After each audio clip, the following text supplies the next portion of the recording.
Good morning, students. Welcome again in our SD online classes. Today we are going to start our question answers of lesson third, that is short answer of workbook. बेटा ये question answer आपको अपनी workbook में करने हैं और किसी भी प्रकार की कोई क्वेरी होती है तो आप मुझसे संपर्क कर सकते हैं। तो चलिए शुरू करते हैं। क्वेश्चन फर्स्ट है आपका, explain why some fibres are called synthetic, कि कुछ फाइबर्स जो होते हैं वो सिंथेटिक क्यों कहलाते हैं। तो answer, some fibres are called synthetic fibres because they are synthesised by chemical process, क्योंकि वो केमिकल प्रोसेस से बनाए गए, सिंथेसाइज किए गए हैं। For example rayon, nylon etcetera. Question second, give examples which indicate that the nylon fibers are very strong। तो कुछ एग्जांपल देने जिससे पता चल रहा है कि भाई नाइलॉन फाइबर जो है वो स्ट्रॉन्ग होता है। तो nylon fibre are use to make parachutes, तो जनरली पैराशूट बनाने के लिए यूज़ होता है, रोप्स बनाने के लिए यूज़ होता है, जो कि रॉक क्लाइंबिंग के लिए काम में आती हैं। तो अगर एक नाइलॉन थ्रेड की बात करें तो वो स्टील वायर से भी स्ट्रॉन्ग होता है। सेम लेंथ और मोटाई की नाइलॉन वायर और सेम मोटाई लेंथ की स्टील वायर लें तो दोनों में कंपैरिजन करें तो नाइलॉन जो ज़्यादा स्ट्रॉन्ग और फ्लेक्सिबल होता है। नेक्स्ट क्वेश्चन है, how was nylon made, nylon कैसे बनाया जाता है। तो answer, nylon was the first fully synthetic fibre made in 1931। ये 1931 में बनाया गया था। किससे बनाया गया था? Coal, water and air. Next question है question number 4, give few example of fabric made by mixing polyester and other fibres.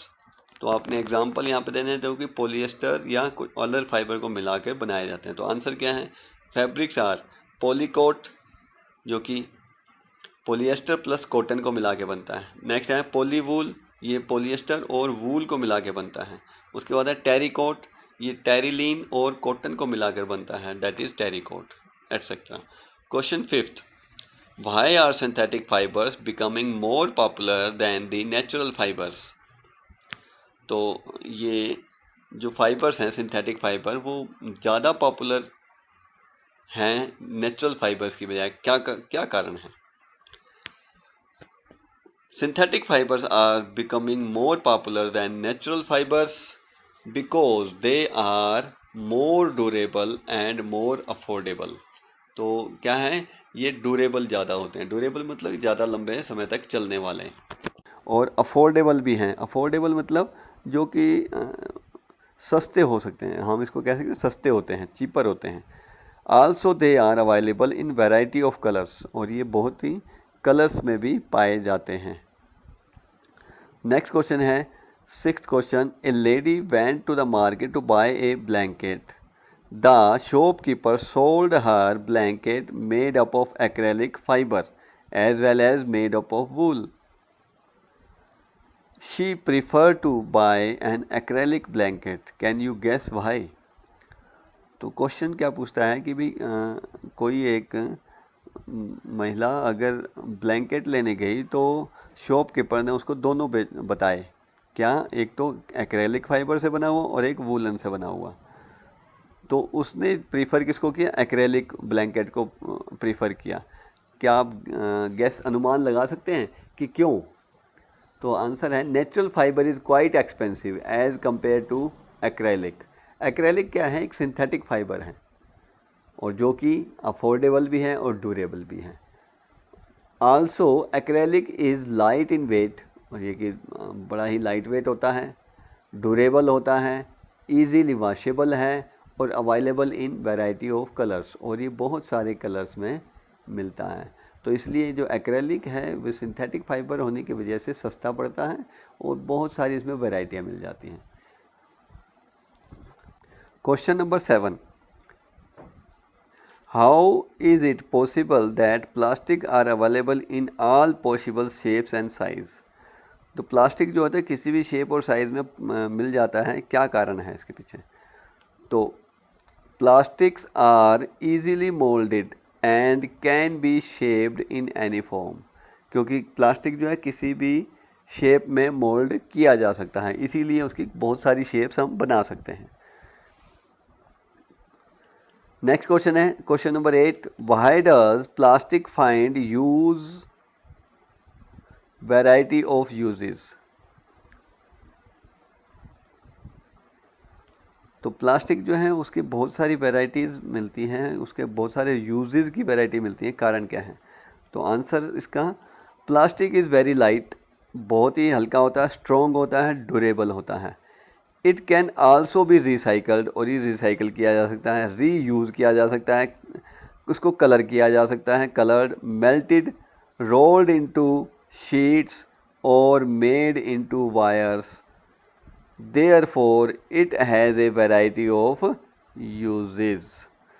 तो क्योंकि ये बहुत ही लाइट है, स्ट्रॉन्ग है और ड्यूरेबल भी होता है, इसको रिसाइकल किया जा सकता है, कलर किया जा सकता है, इसकी शीट्स बनाई जा सकती हैं, इवन इसकी वायर्स भी बनाई जा सकती हैं, इसलिए इसमें वैरायटी ऑफ यूजेस इसके मिलते हैं, इसीलिए बहुत तरह से यूज़ किया जा सकता है।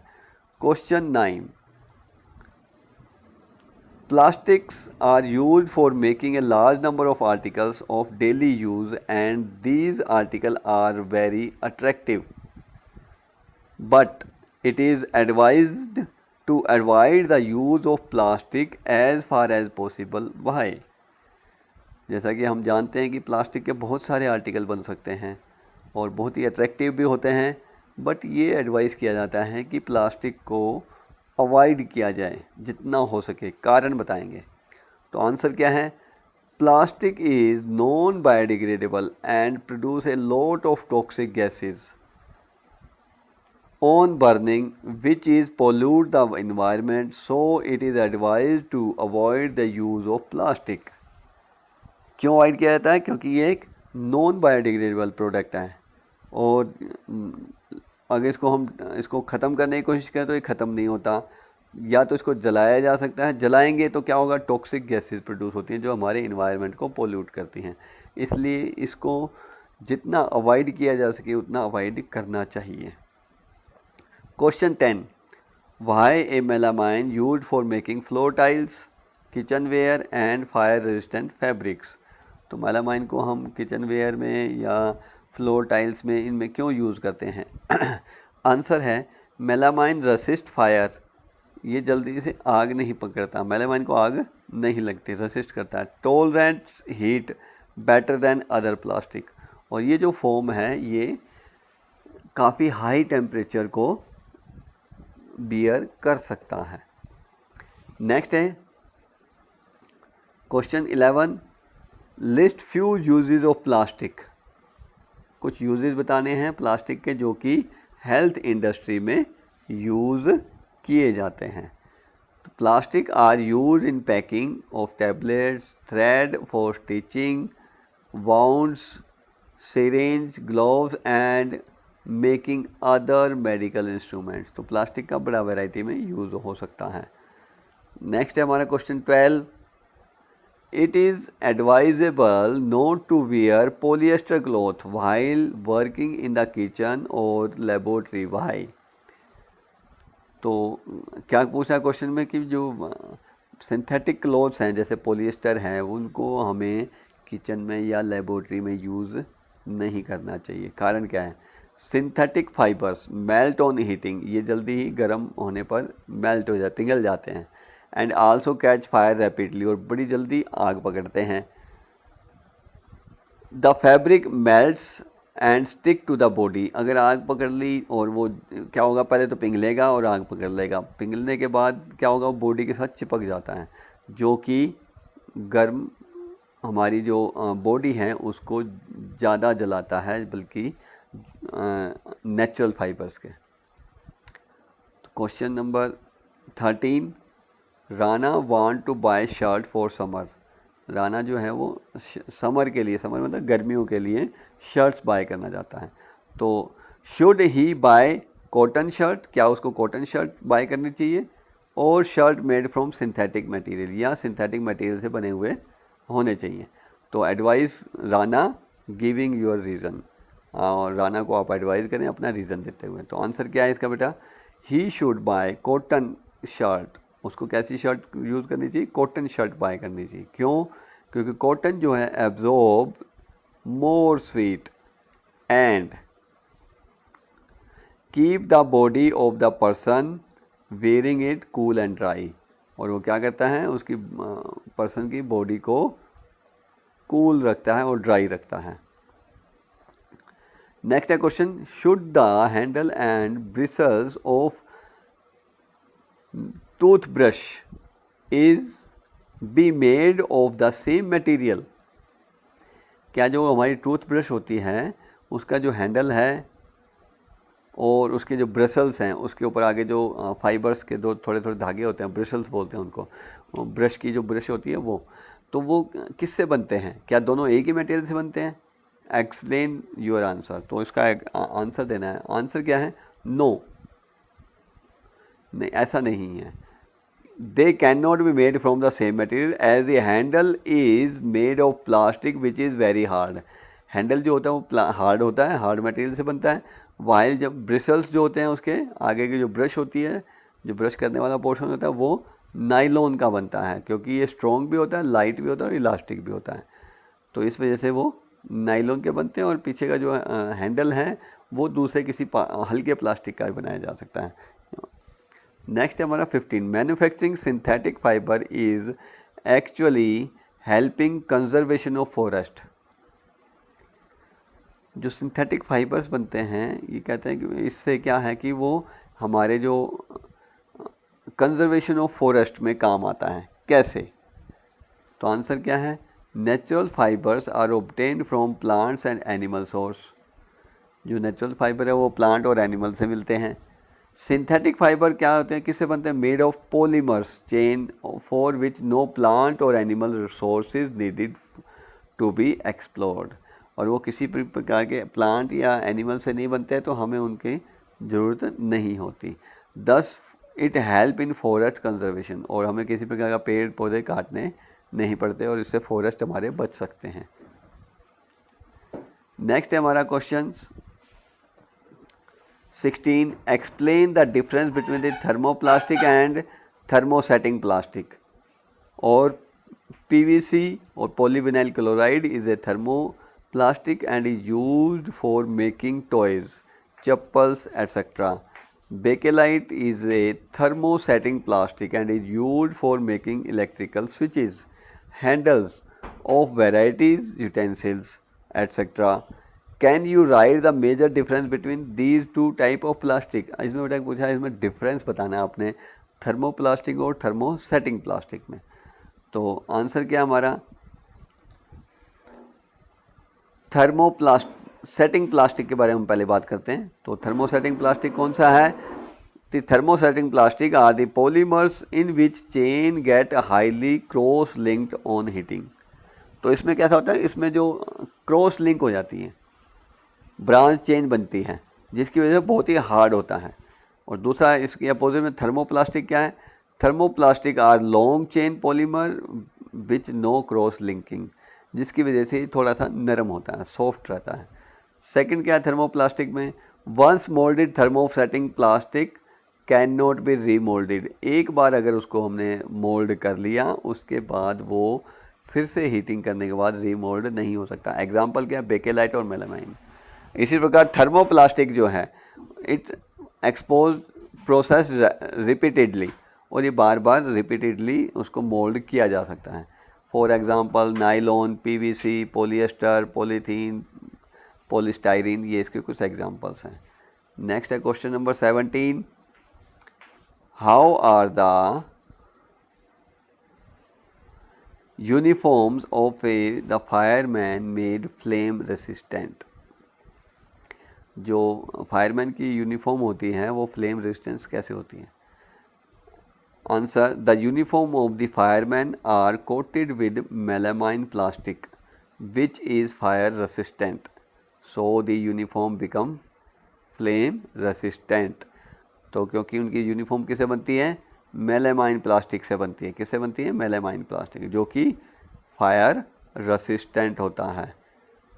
नेक्स्ट है हमारा question 18, how does plastic waste accumulate. तो पहले हम ए का एक आंसर लेते हैं। तो आंसर क्या है इसका, plastic waste accumulate due to its increase use.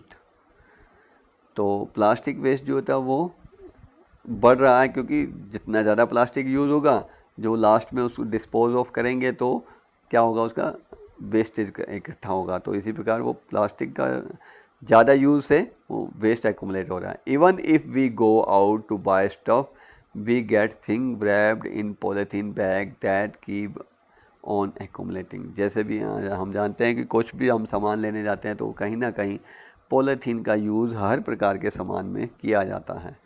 तो वो क्या कर रहा है, वो एक्यूमुलेट होता जा रहा है, हमारा जो प्लास्टिक वेस्ट है वो बढ़ा रहा है। Question second, why is the disposal of plastic image problem.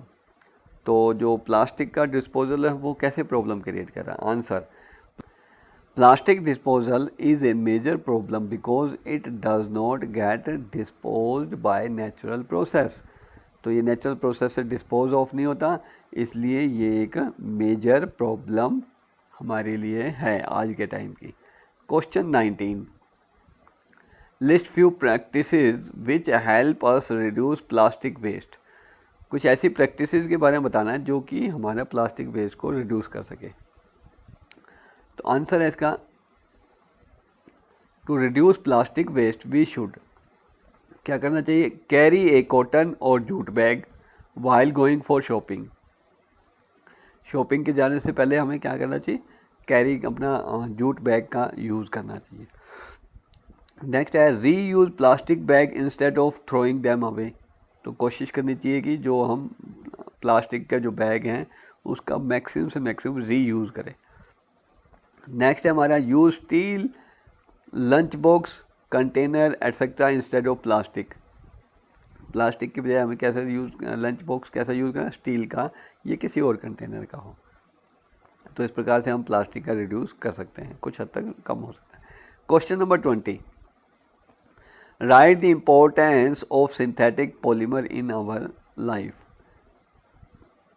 Synthetic polymers का अपनी लाइफ में हमें इम्पोर्टेंस बतानी है।